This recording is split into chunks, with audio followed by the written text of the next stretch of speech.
Celtics have taken a 2-0 conference finals lead on the Cavaliers. Jaylen Brown with his second 23-point game of the series already. And the Celtics took everything LeBron James had to throw at them and emerged with a 13-point win. Really interesting stuff tonight on the parquet in Boston, and the Celtics have a 2-0 lead as the series moves to Cleveland. David Griffin right there, Brendan Haywood, I'm Matt Weiner. Good to have you with us. Cleveland was able to close to within 6 late in the game. Al Horford scored 8 straight points, including a flagrant foul and subsequent free throws by, or foul on J.R. Smith, free throws by Horford. Defense was there most of the game. Defensive effort for Cleveland up and down in this game. What did you come away with here? Well, this Boston team is very mentally tough. Cleveland came out. They were focused. LeBron, we saw him very aggressive, had an excellent first half, 25 points in the first half, 21 in the first quarter.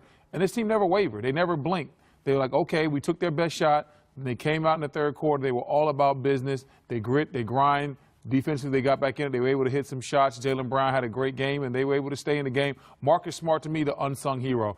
The stats will never look flashy. He's not that type of player, but he makes winning plays. He can play. If I was a coach, he'd be able to play for me any day of the week. He's just a pit bull out there, and he basically symbolizes what this team is all about. He did have the best plus-minus of anybody on the floor tonight, plus 21 in his time out there. Well, he just, again, he's the embodiment of their grit and toughness. He really is sort of their spiritual center as a team. And if Al is the center in terms of keeping his composure, Marcus very much is in terms of the multiple effort plays. You see him here diving on the ball, flying into the stands. He's always in and around the ball. Yeah. He's just a winning basketball player. You can tell me all the things he cannot do, but like Matthew Dellavedova, who you played with, he's going to do everything that would be reflected in, I want this more than you do. Yeah, that's what Marcus Smart's all about.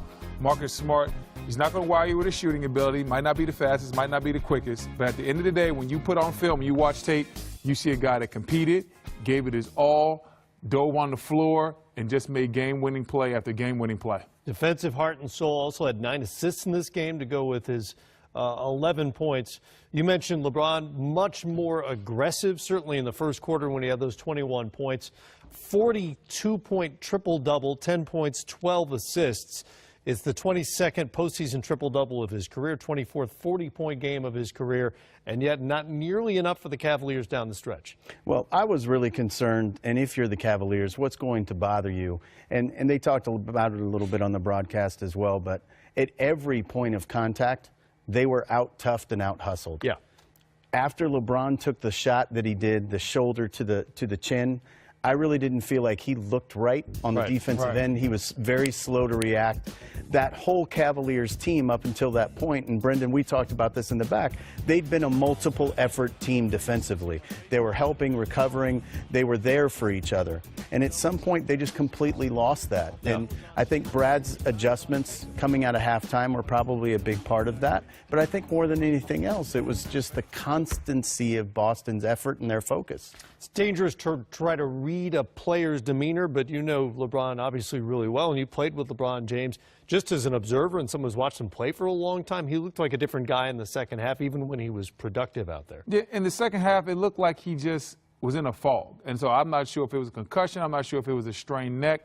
But LeBron didn't have the same type of look on his face, the same type of reaction that we're used to seeing from him. He just looked dazed. He looked like glossy-eyed. I don't know what it looked like, a fighter that was kind of punch drunk a little bit to a certain degree. And he was still pretty damn good in the second half. I mean, he still made a lot of, he still made plays, but he just didn't look the same way he looked in the first half, and he just looked a little bit lethargic. I'm not sure what that hit did to him as far as injury-wise. He won't use that as an excuse, but he did look different in the second half. But to your point, Griff, in the second half, the effort plays weren't there. In the first half, it was multiple efforts. Guys were running people off the three-point line, and then there was a rotation after that. In the second half, there was a play at the end of the third quarter that basically summed up the Cavs in this game for me. The ball swung around. Terry Rozier's in the corner. LeBron James and Kevin Love are both standing there. Neither one of them fired. I'm not sure who it was supposed to be. Right. Neither guy fired out to the corner. That's what game-winning plays are all about. People think game-winning plays are dunks and step-back threes. No, game-winning plays are being committed to the scouting report, working through mistakes on defense, busting it in your rotations. In the second half, the Cavs didn't do that. There were too many times in the second half that you saw the Cavs have sins of omission. And Boston's very much only going to have sins of commission. They are flying all over the place, and that's what they're going to do, and it's who they are. And that plays a great example, but there were multiple situations in the second half where Cleveland just didn't have everybody on the same page.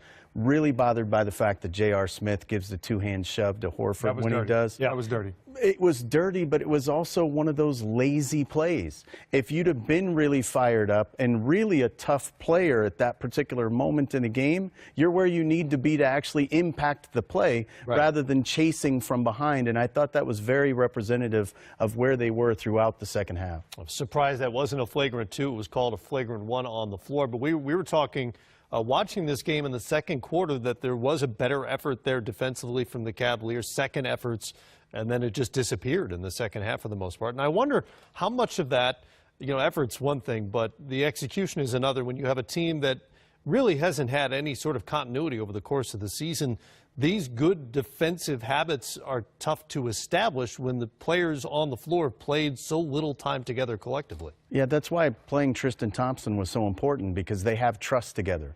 There's a nucleus there that has played enough together that they have enough trust that they know they're going to be where they're supposed to be. I think in the second half you saw a complete lack of trust in almost everything that was happening. And in part, quite frankly, it was because LeBron himself was slow to recognize defensively, slow to rotate.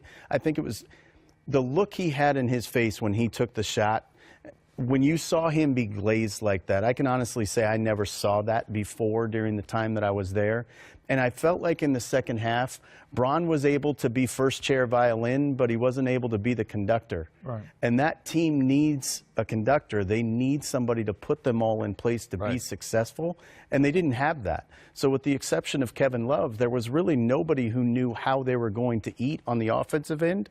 And when you compound that with we don't trust each other on the defensive end and you're not playing hard enough, it's a long night.